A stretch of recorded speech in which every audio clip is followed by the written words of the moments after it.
And away we go. Okay, good morning. Good to see familiar faces, good to see new faces. I'd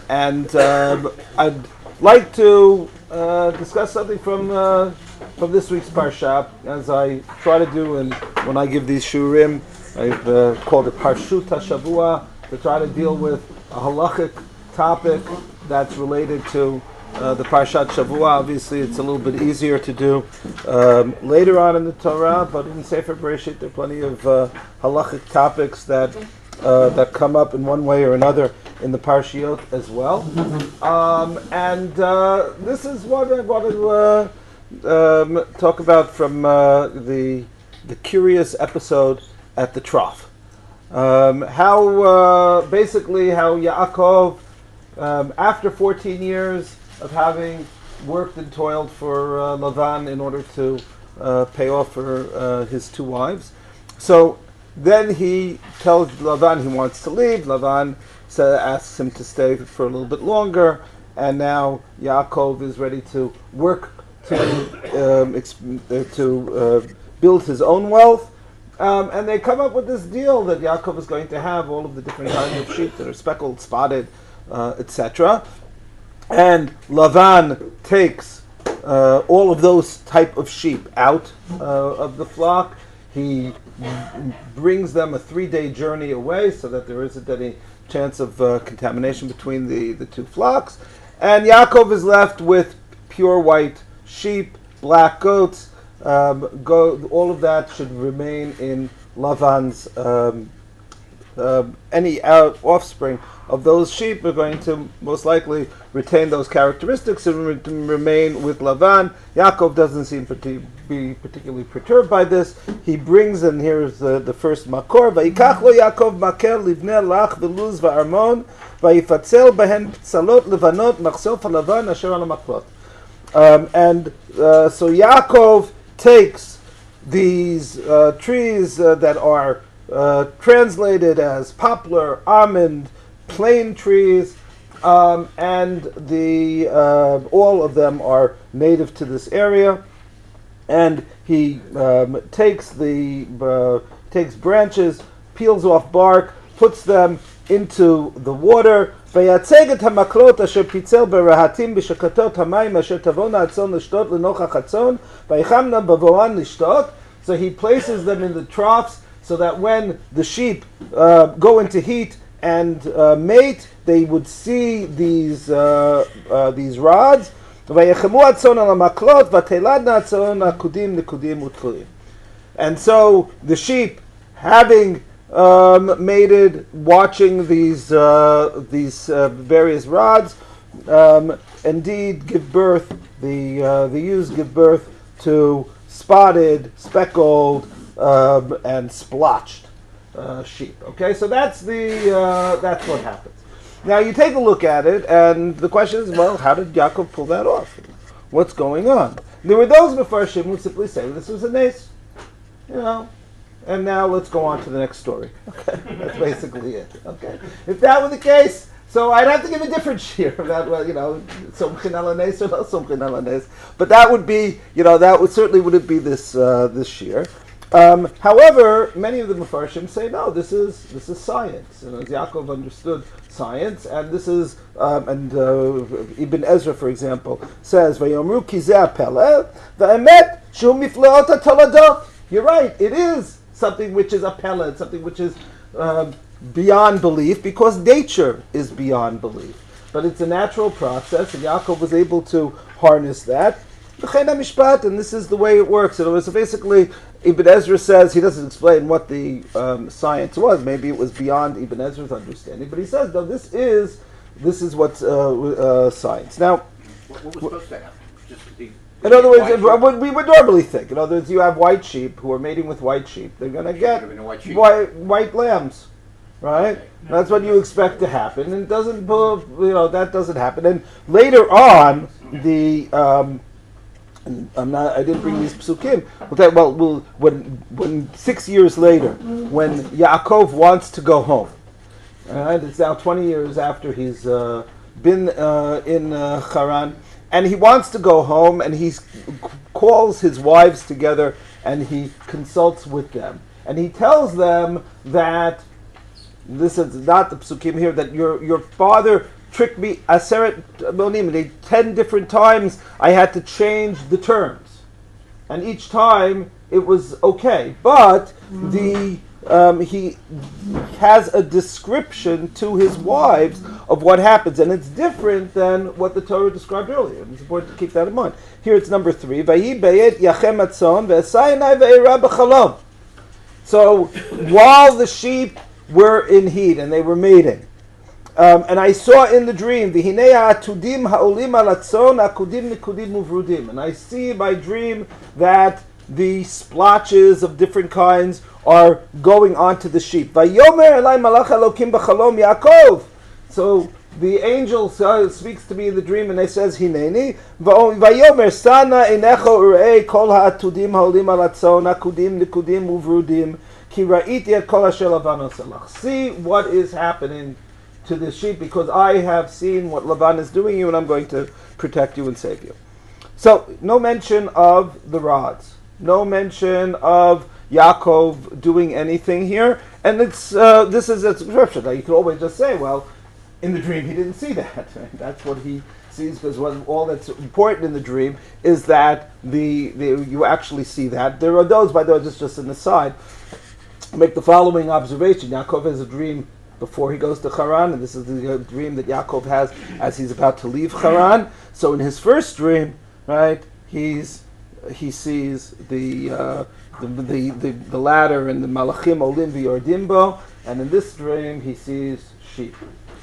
Right, so that basically, and now the continuation of the dream is that Ani El Beit El, I am the God of Beit El. It's time to go home, right? And that basically Yaakov's dreams have changed in the 20 years. What is a dream? A dream reflects a person's even deepest subconscious thoughts. And so when he was about to leave, he sees angels. When he's coming home, or when it's time to come home, God says, it's time to come home. You're paying too much attention to the stock market.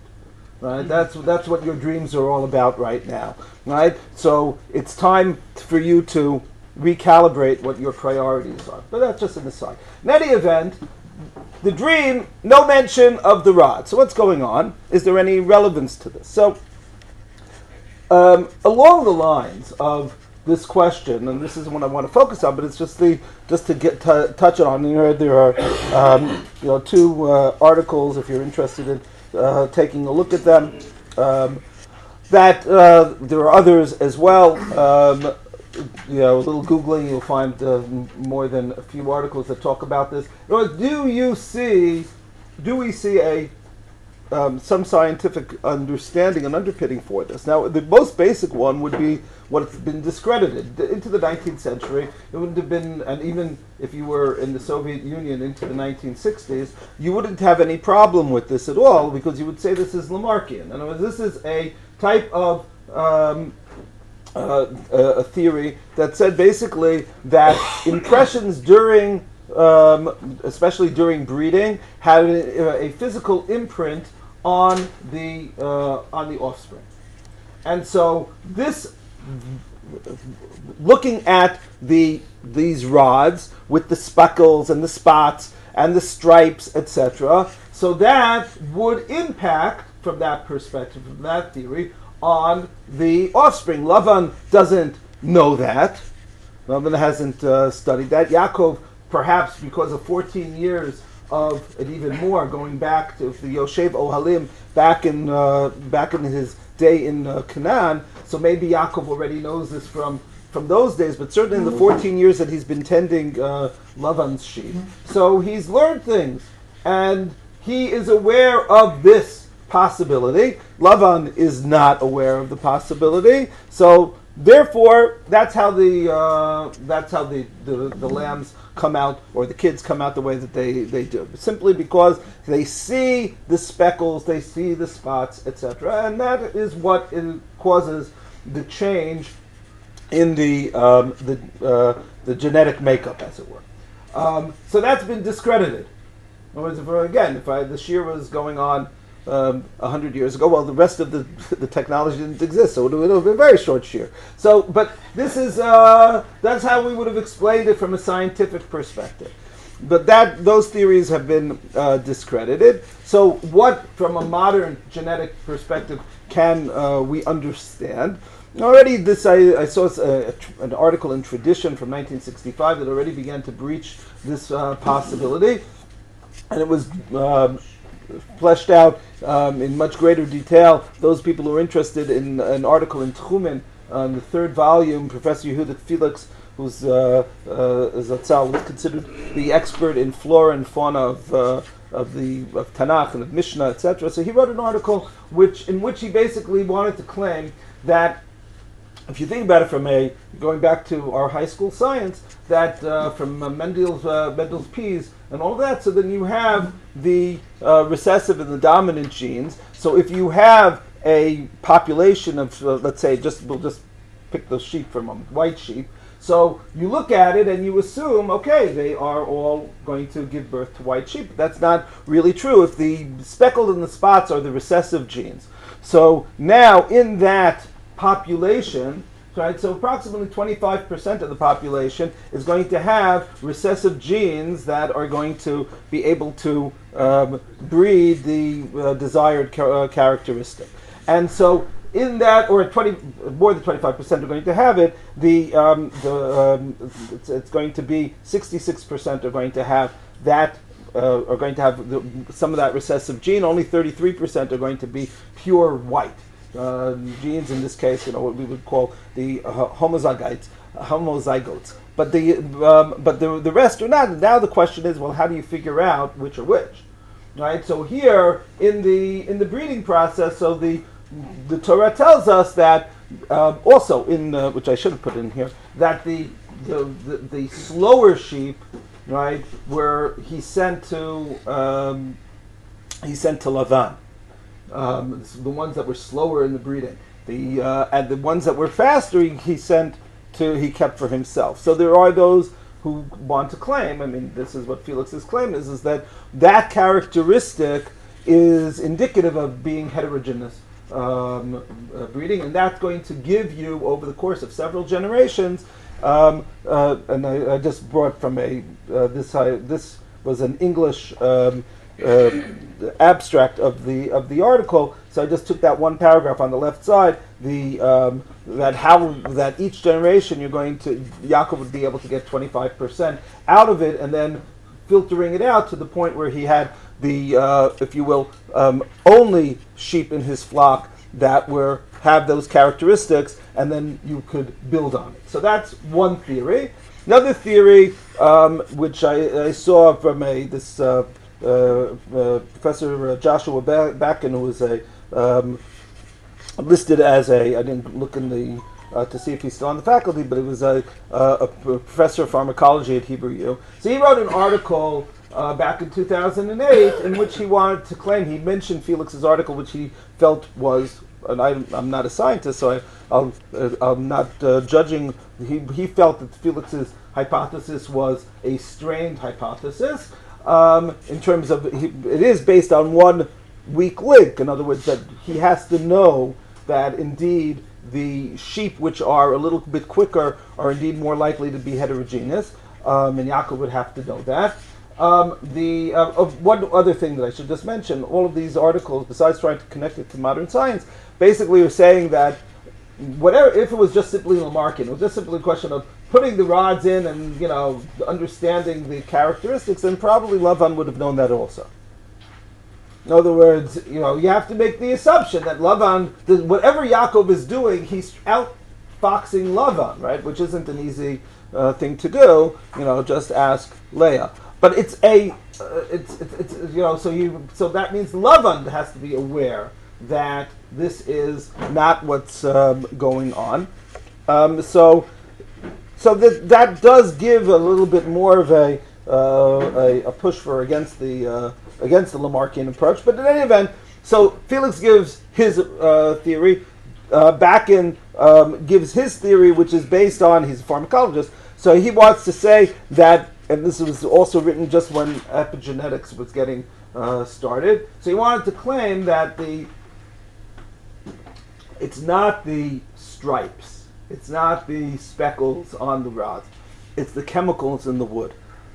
In other words, he put the wood into the water, and the chemicals from the sap seeped into the water, and the sheep drank from it. And he wants to claim, and here's the paragraph that I took from it, that the amino acids as methionine and choline in the bark were able to, along with various fungi that were there, that had an epigenetic impact on the sheep. I don't know. I haven't,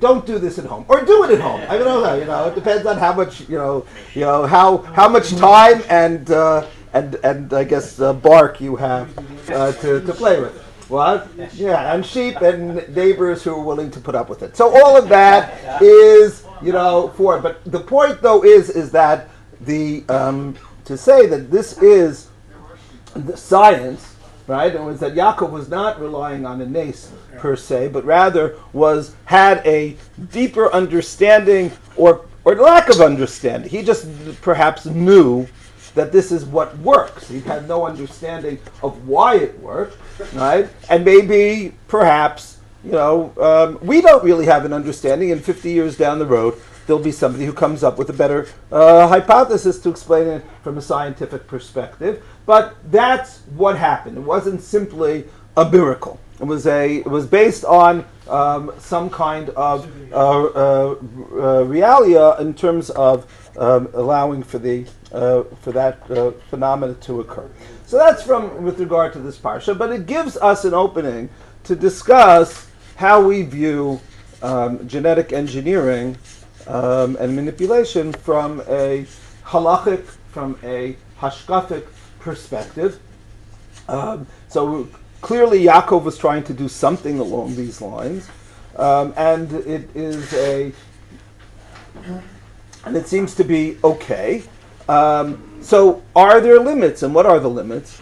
And if so, why are there limits? So that's really what I would like to touch upon. Now, in halacha itself, there is an area where very clear limitations are made with regard to what one call genetic engineering of a kind, and that is the halacha of kilayim. That's the halacha of crossbreeding, in which the Torah says the following on the second page, number 4: Et chukotai tishmoru behemtecha lo tarbia kilayim. So the pasuk itself introduces the laws of kilayim as chukim, right? Something that we don't necessarily, I don't want to say what chukim means, because we're going to see different understandings. Behemtecha lo tarbia kilayim, so don't crossbreed your animals. Sadecha lo tizra kilayim, do not cross breed in your field, don't mix different species. Ubeged kilayim sha'adnez lo ya'ale alecha, and don't wear wool and linen. I'm taking the halachic definition of what shatnez is onto you. Now here, to try to understand this idea, the Ramban on this parsha, so he says the following,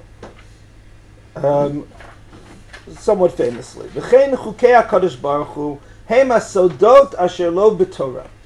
So what are chukim? Chukim are things that God are the secrets that are in the Torah. She'einam b'machshavtam nehenim behem k'mishpatim. They're not readily apparent in terms of their rationale.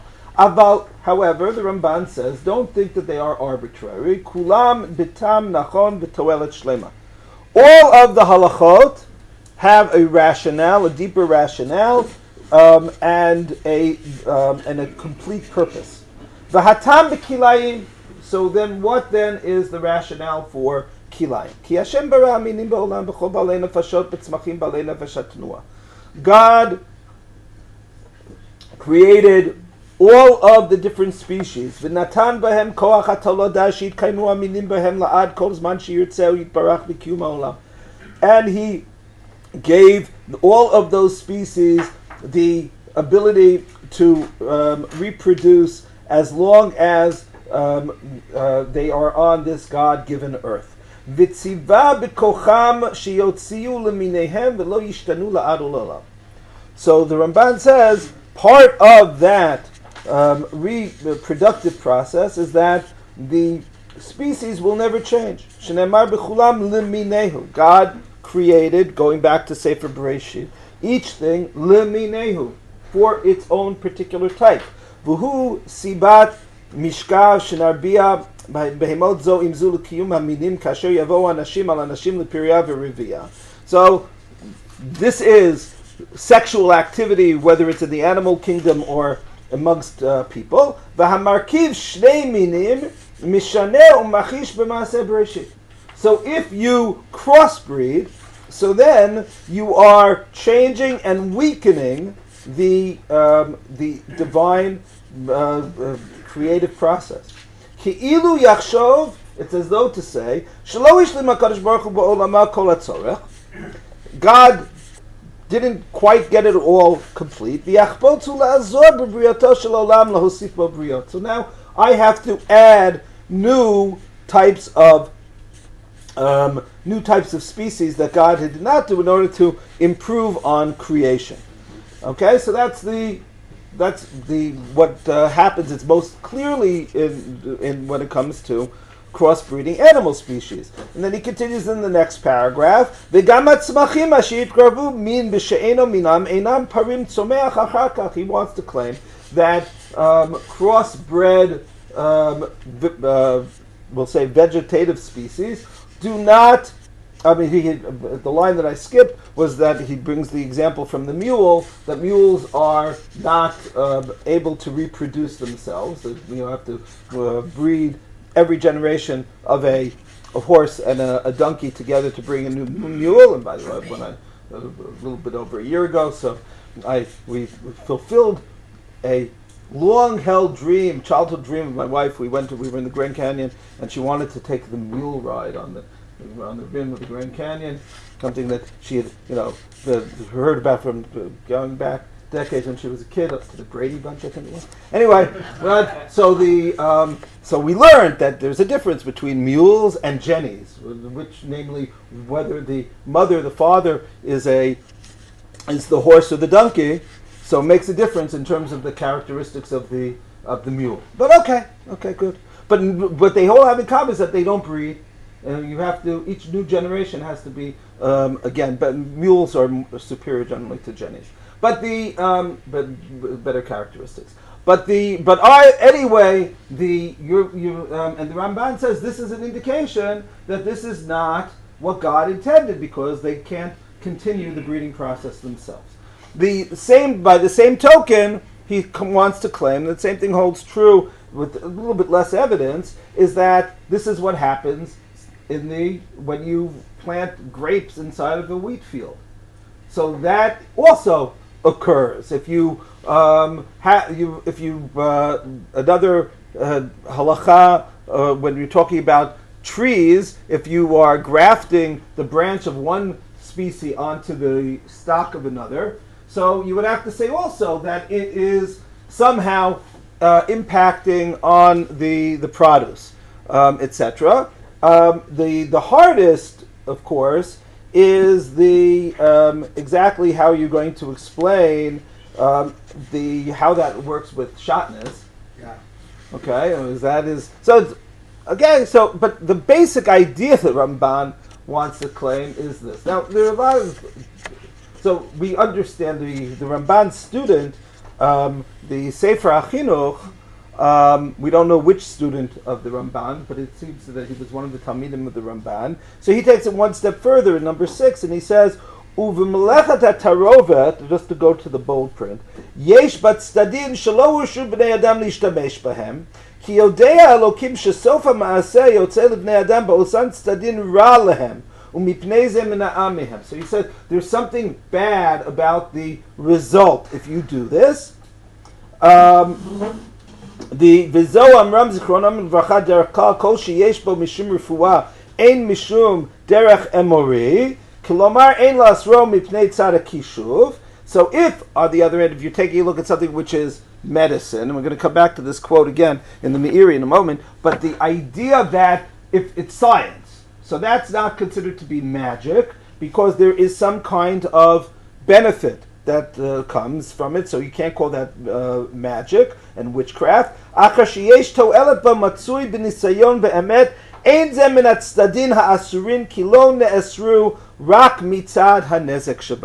The only reason that this is a problem is because of the potential danger, and basically he's perhaps referring to the Frankenstein effect. In other words, you don't know where these things are going to end.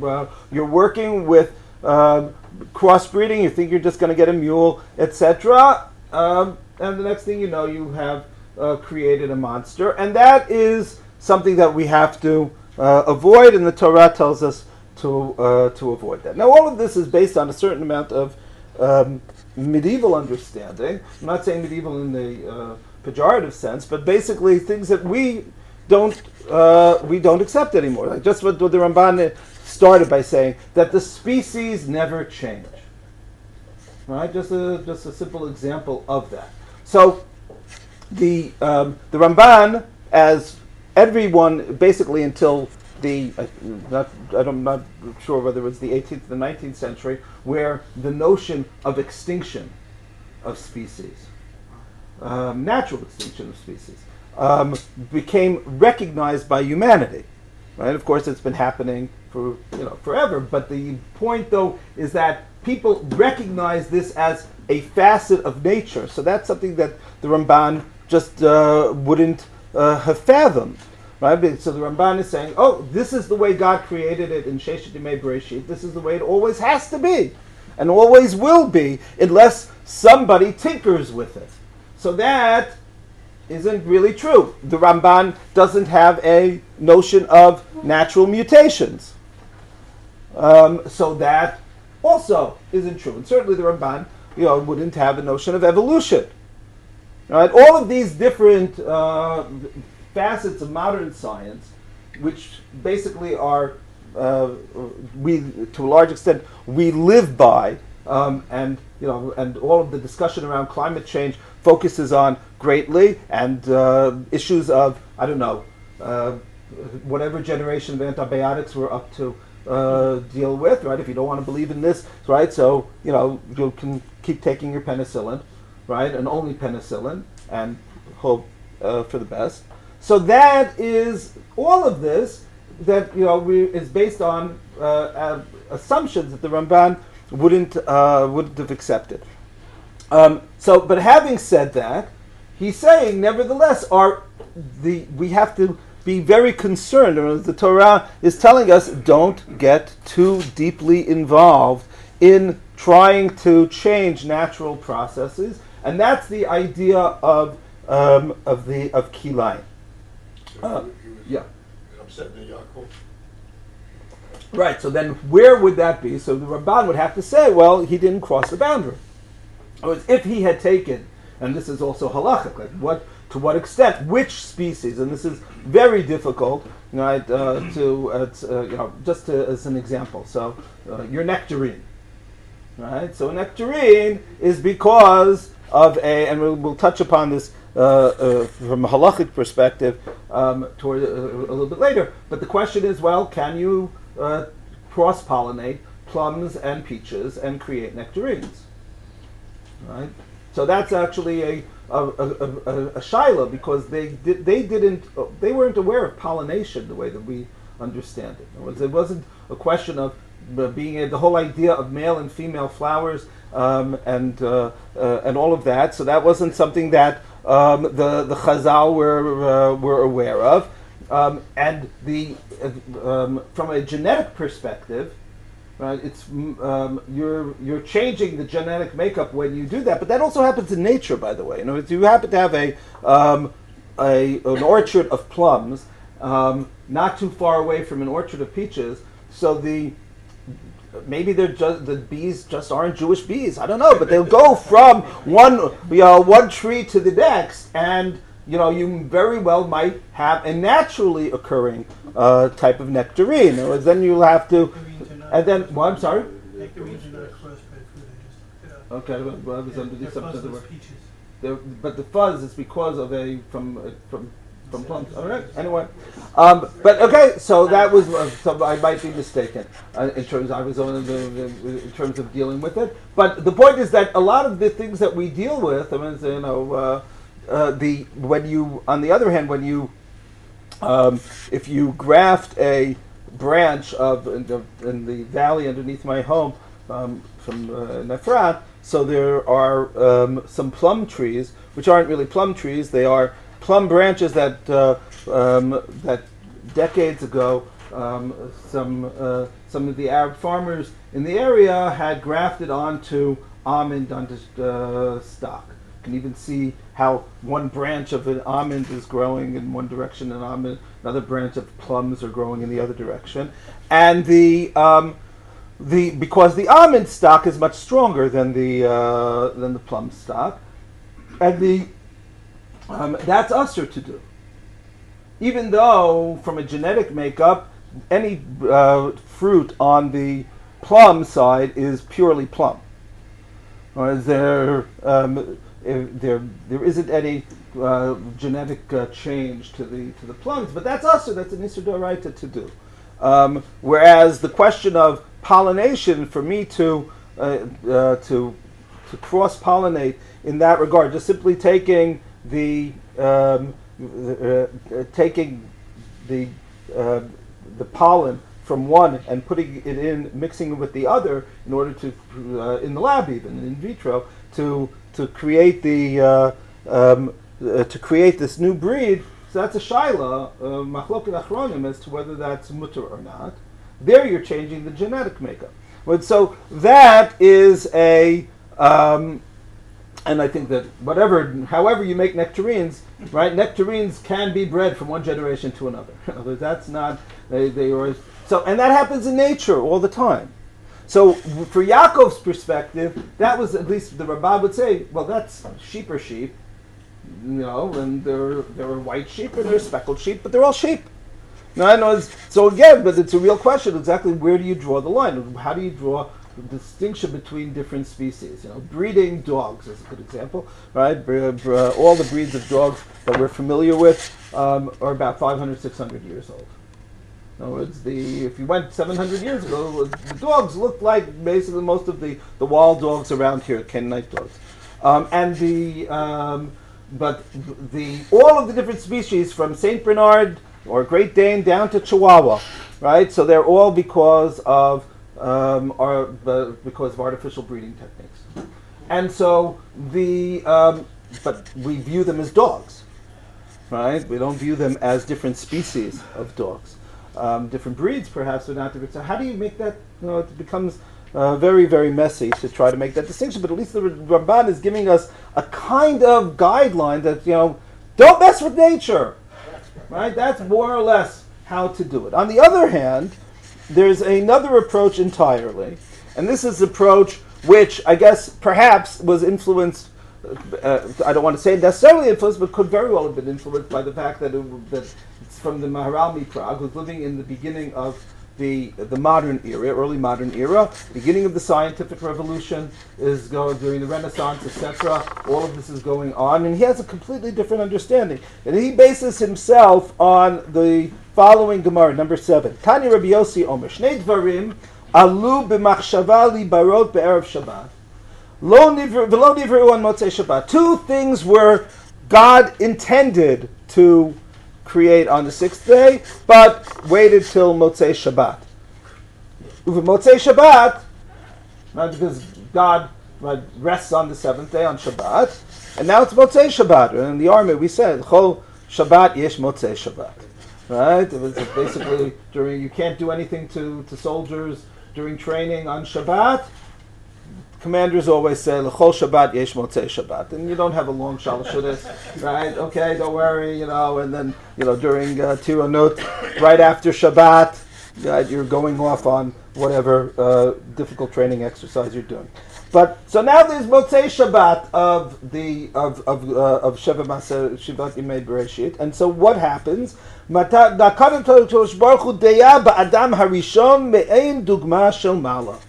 So God now leaves it to man, and He gives it to man to create, to Adam HaRishon, Chava, to create what he, along the lines of what he had done in the 6 days. So what are these two things? The creation of fire. Right? According to the Midrash happened, right? Remember, they'd gotten kicked out at right before Shabbat. So now the first thing you have to do on Motzei Shabbat, if you're out of Gan Eden, is to make some fire, and that's the reason why we have, one of the reasons why we have Havdalah on Motzei Shabbat using the candle. Borei Ma'orei Ha'esh. Who was Borei Ma'orei Ha'esh? It was man harnessing the powers of nature, right? Which this Medrash is saying is in effect a continuation of creation. And when we harness nature, the physical laws of nature, so we are continuing in God's footsteps. The fire is the most basic technology. Nothing moves without fire.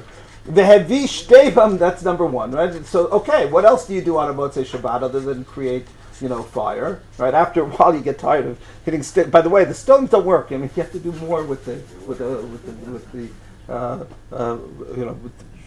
a twig, etc. To get in leaves, etc. The stones just sort of give you sparks. But in any event, so after that, right? So apparently, the next thing is Netflix. That doesn't happen on the first Motzei Shabbat. So what are you going to do the rest of the Motzei Shabbat? Hevi shtei behemot v'hikiv zo bezo v'yatza mehen peres. So the next thing that he does is say, okay, I'm going to take a horse and a donkey and make a mule. Okay, now granted, it took a few months till he saw the results. But this was his experimentation on Motzei Shabbat. So basically what's happening here, the Medrash says, and now if you flip the page to the comment of the Maharal, the Be'er Gola, is that that basically this is the same type of work as fire. Whereas what the Medrash is trying to say is that the same way that we have that it's something which is positive to harness the physical laws of nature, laws of physics, that would be fire. So there are the laws of biology also.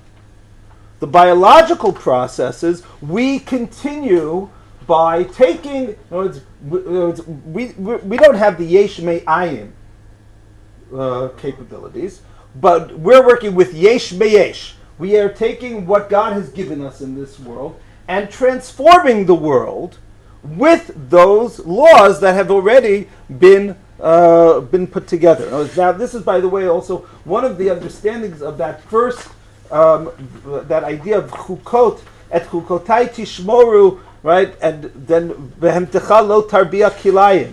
What is the chukot? So we understood chok as being something the Ramban says is being not understood. Chukotai tishmoru can mean the laws of nature. Chukot shamayim va'aretz. Those are the chukot that you should keep, which also would work for the Ramban's way of understanding this, that this is the way God made it. You don't change that. You could understand it that way.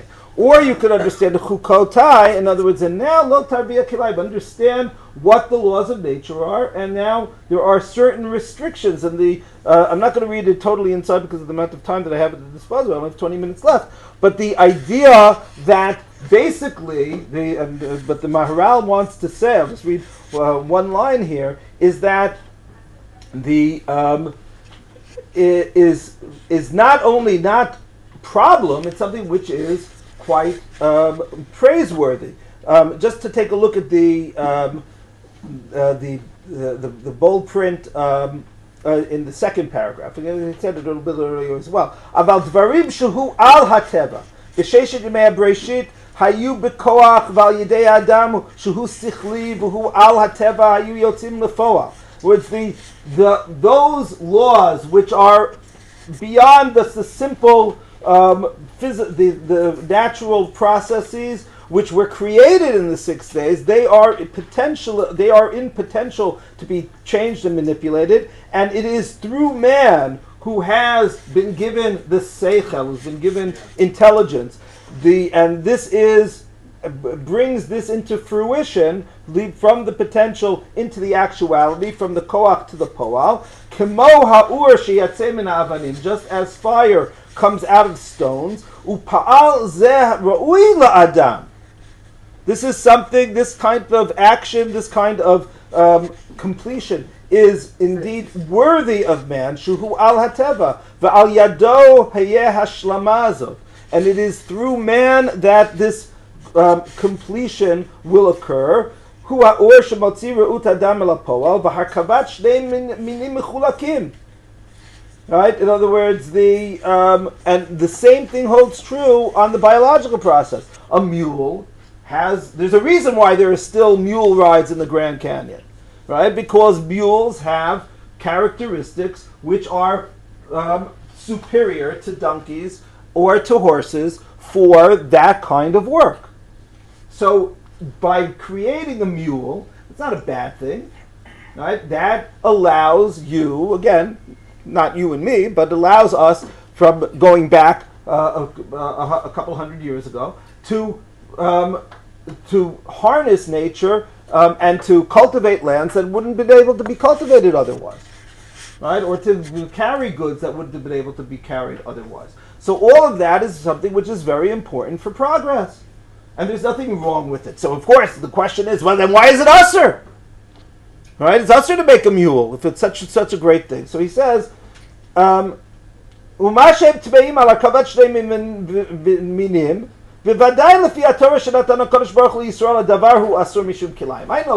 I know that's usher. But man, the first man did this. It's something which is important. That's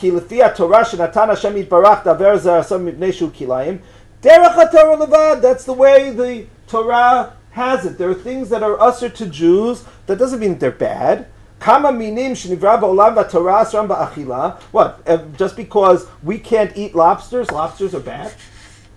We can't eat pigs, so pigs have no role in nature, etc., etc., etc. So we have our halachot, and maybe we'll understand the rationale for certain halachot, but that doesn't mean that the process itself is bad. So the kilayim, as a, if you will, the non-usser kilayim is let's put it this way: the kilayim as a whole is something which is important, progressive for nature and mankind's harnessing of nature. Jews, for whatever the reason, now the chok of that chukotai tishvaru, the same way that I don't understand why I can't eat a cheeseburger, I can't understand why I'm not allowed to crossbreed these two species. But that doesn't mean that the process itself is problematic. Quite the opposite. Basically, the process itself is positive. We should be harnessing nature, and if we have to use occasionally, we'll call it a kilayim goy. Okay, we'll use a kilayim goy to do it. Yeah. The whole thing stands on the word kilayim. Mm-hmm. So what is the actual derivation and the meaning of the word kilayim? Okay, so kilayim is understood to mean the crossing of two different species.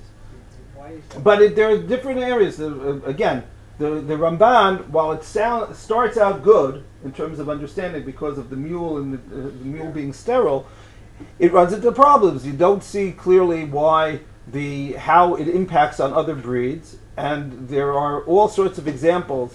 I mentioned the grafting, where there isn't a change in the genetic makeup of the branch of the fruit that's been grafted. Having let's say two different species pulling a plow together, right? So I have a horse and I have an ox, and they're pulling it together. That's usher min Torah, right? What's happened different? So the Ramban says, well, frequently you'll put them into the same barn stall, and you never know what's going to happen then. Okay. and certainly kilayim of shatnez, that certainly doesn't work. So it's harder. I'm just bringing the two basic approaches. Now, along the lines of the Maharal, there's a comment of in his parish of the Mishnah, the Tiferet Yisrael, the Yachin, name just escaped me, from the 19th century in Germany. It'll come to me. But he makes the following statement. On the Mishnah says the following. This is number 9. Amar Rabbi Shmuel, Elazar ben Azariah. There was a machlok between Rabbi Shmuel and Rabbi Elazar ben Azariah. So Rabbi Shmuel turns to Elazar ben Azariah and says, Alecha raya l'lamed shata machmir, shekol machmir alav raya l'lamed. Right? This is the line that he says. You're being machmir. I don't have to prove why I'm being mekel. You have to explain why you're being machmir. And on that line, the Tiferet Yisrael says the following, number 10, Shekol machmir alav raya l'lamed, shekol davar shehu neida tam la'osro, mutaru blita. In other words, the opt-out position is the basic position is mutter. You have to explain in general. The Torah has to explain why something should become asur. If you don't have a clear explanation why it's asur, it's mutter, right? It's not the other way around, that it's asur until proven mutter. No, it's mutter until proven asur. Delo iskira Torah dvarim hamutarim kulan. Torah doesn't give us a list of all of the things that are, in other words, the Torah, but hashgacha list is just the opposite, right? You get a list of all of the things that are under supervision. Torah doesn't do that. Torah gives you a list of things that are not under supervision, right? So those are things that are asur, and rak dvarim asurin, the Torah tells us what are asur. So if it's not on the list, it's mutter. That's the argument, right? And then Rabbi Elazar ben Azariah goes to explain in that particular case, which I'm not going to get into, it's not relevant to us, but goes on to explain to him why he thinks that there is an Isser. He doesn't disagree with the concept. He just thinks that Rabbi Yishmael missed something in terms of that particular halacha. Okay, fine. The Meiri earlier in the 13th century. So the Meiri says, Kol Maaseh Shedim Harehu Bichlal, number 11, Bichlal Kshafim Kolshu Naseh B'Pula Tivit Eno Bichlal Kshafim. Anything with a clear scientific understanding is not going to be considered to be witchcraft, that we already saw a reference to. Afilu Yeda. This is what's important about the Meiri, because he's writing something which, from his perspective, presumably can be done magically, if it can be done at all. And from our perspective, well, that's just where we're up to in science. So is afilu yedu livra briot yafot shalom mizivug hamin. If you could create new species asexually, right, or without using normal sexual activity, kemoshen oda b'sifrei ateva. So apparently, in his, remember in the alchemy, we think of it as magic or attempted magic. They viewed it as science, right? Even Newton spent a lot of time on alchemy, right? And the just assumption that this was something that was just around the corner. How are you going to turn that lead into gold? But the didn't quite work out that way. But still, the assumption is that that's scientific, right? The same way that Lamarck was considered to be was scientifically sound until he was proven not to be. Right? This is the way science works. But as long as it's working within the scientific progress, that is eina davar nimna. So that is not that's not something which is prohibited.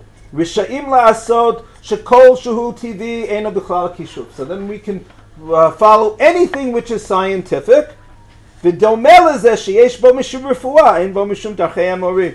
And we have the precedent that anything which is considered to be medicinal, meaning that is working with medical science, whatever the medical science of the day is, so that is not considered to be witchcraft, sorcery, forbidden in any way. Now you have two really radically different approaches. You have the approach of the Ramban, and you have the approach of the Maharal and company that basically are saying, well, Ramban is saying, be very, very wary about doing these things. The Torah is telling you that this is usher in kilayim, and perhaps that's a blinking stop sign along the way, stoplight that's going on. Be careful. This is what's usher, but learn what the ruach halacha, right? The basic philosophy of the halacha is that you shouldn't be tinkering with the natural order. That could be the Ramban. And on the other hand, you have the Maral who's saying, go full steam ahead unless the Torah tells you don't. Right? So that's the two very different approaches that we have. Halacha l'maaseh. Okay, yeah. Yaakov did it for financial reasons. He did it for financial reasons. But again, the Ramban would say, well, it's within, because nobody can say, within the species, this has been done, well, it's done by Yaakov, it's been done by every farmer. The carrot that we eat, forget about we get to GMOs, forgetting about that, but just simply through the old-fashioned breeding processes, right? A carrot from the 1850s and a carrot from the 1950s. Okay?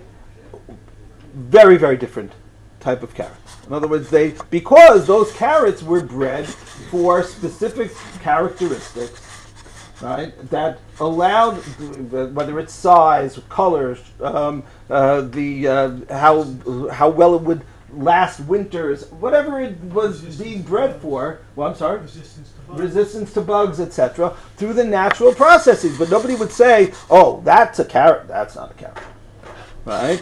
Okay, that's a carrot. People might have said, back in the day when men were men and carrots were carrots. I don't know, but but that's still not the way that people think. And that's The reason I asked about Hawaii is because of some of what we're talking about now. In other words, if Hashem didn't want things because they're dangerous, why would He allow this to happen? In other words, so that's. So why not? I got it. Okay. The idea then says if you're creating something by doing this. Okay. I'd be happy to take the question that we're going to I'll discuss after the shir, simply because I only have 7 minutes left, and also it's a little bit beyond my pay grade. But in terms of knowing why God did it. But so let's just talk about briefly halacha l'maaseh. Once you understand it, where this comes up in Psikat Halacha. So you have the old-fashioned genetic engineering.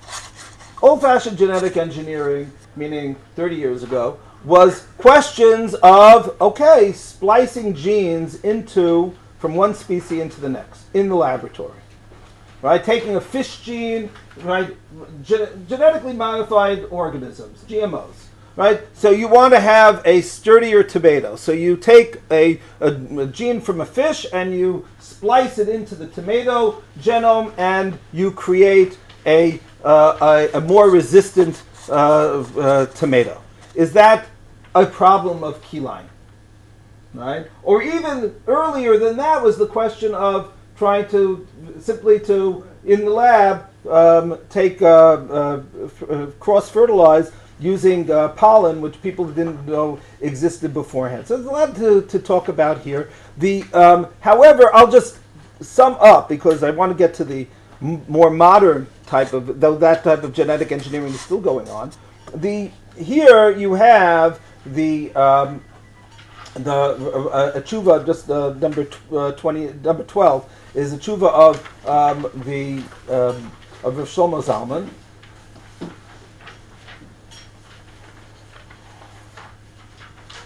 And Rav Shlomo Zalman says that Omnam, and on page 4, and flip to the side, so he wants to know whether you're allowed to have this cross, the genetic engineering.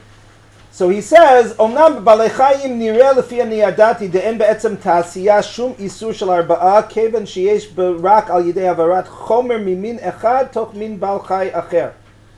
So he says, when it comes, based on the specific halachot, complicated halachot, of the difference between crossbreeding of animal species and crossbreeding of vegetative species, which I'm not going to get into the differences, but he wanted to say what is the issur of crossbreeding with with animals? Simply to take an animal and to, in the old-fashioned way, take that and to have the male of one species impregnate the female of the other species. And if you're doing it in the lab, if you're taking eggs and sperms, and you're not dealing with actual the sexual activity of the animals, that's not usher. Whereas the issur is laharbiyah, to have these two animals crossbreed. It's not an issur to create a mule. It's an issur to breed a horse and a donkey together.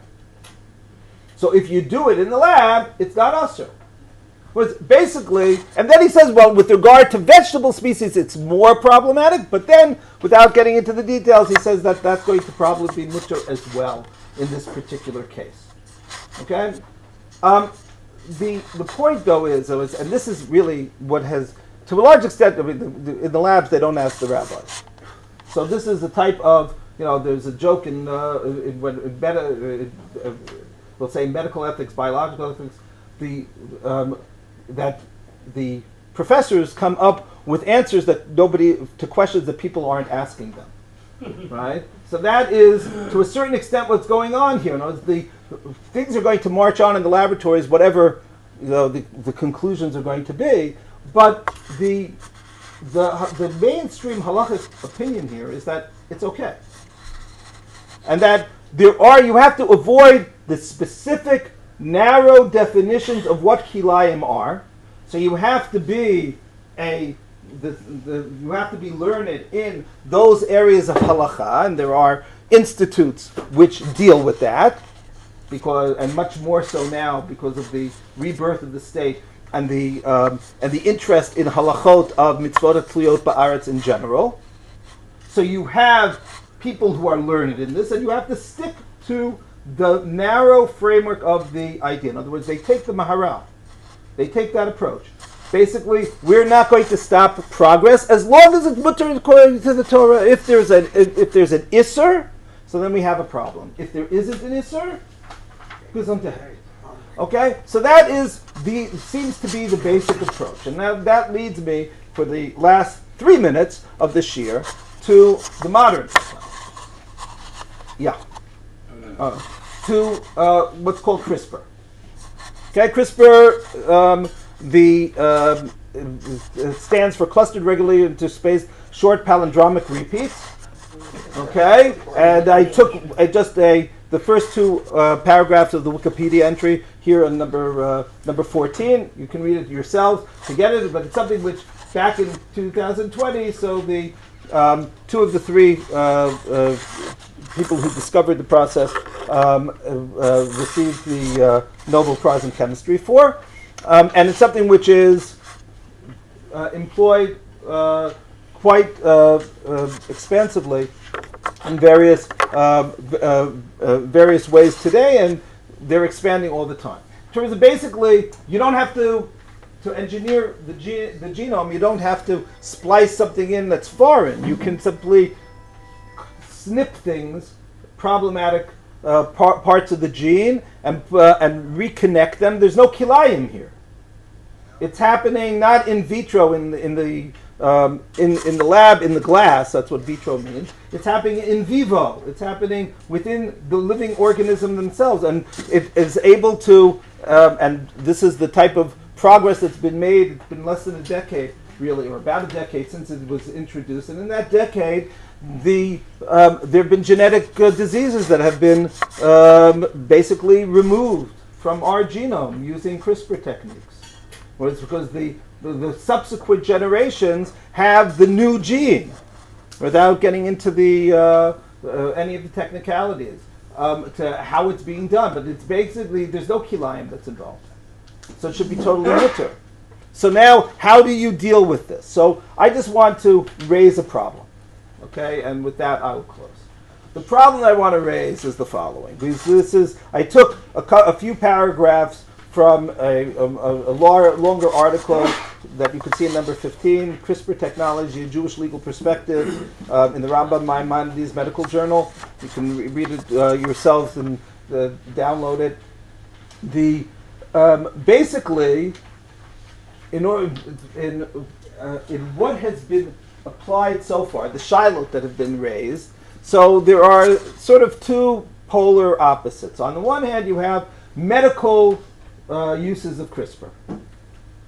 And those medical uses in terms of life-saving techniques, so rabbis are all aboard. That's fine. And on the other extreme, you have the question of creating designer babies.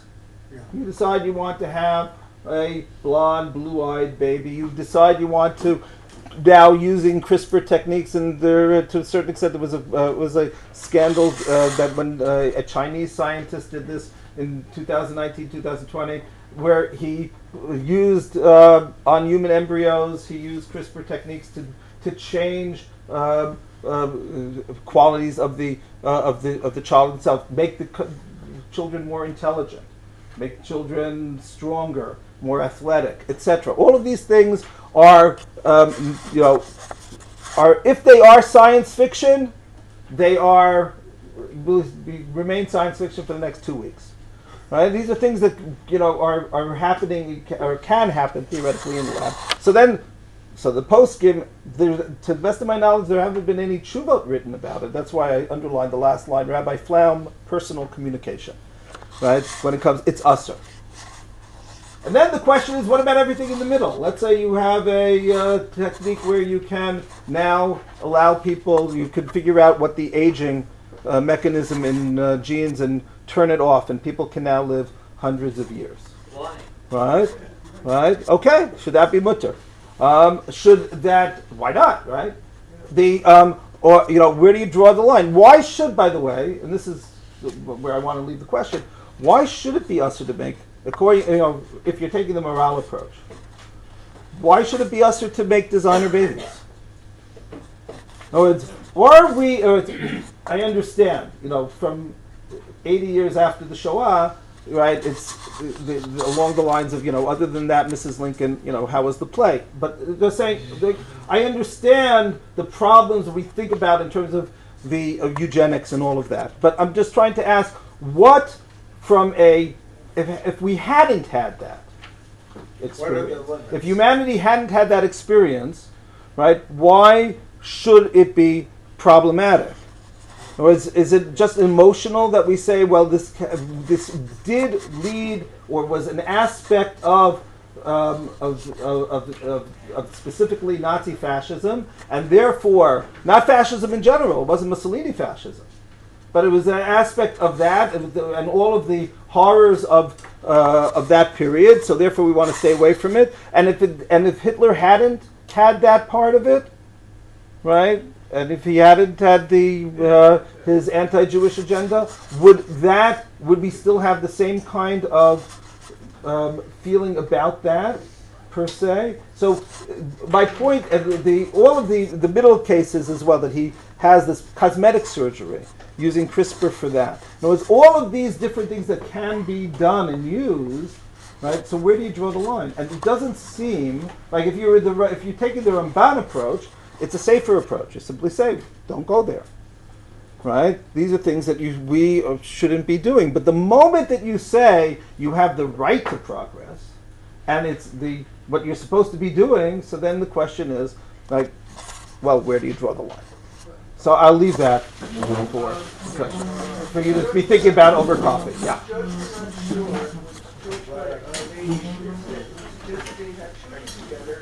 They would have privileged brains and numbers. And Shaw was against that because he said they might have Okay.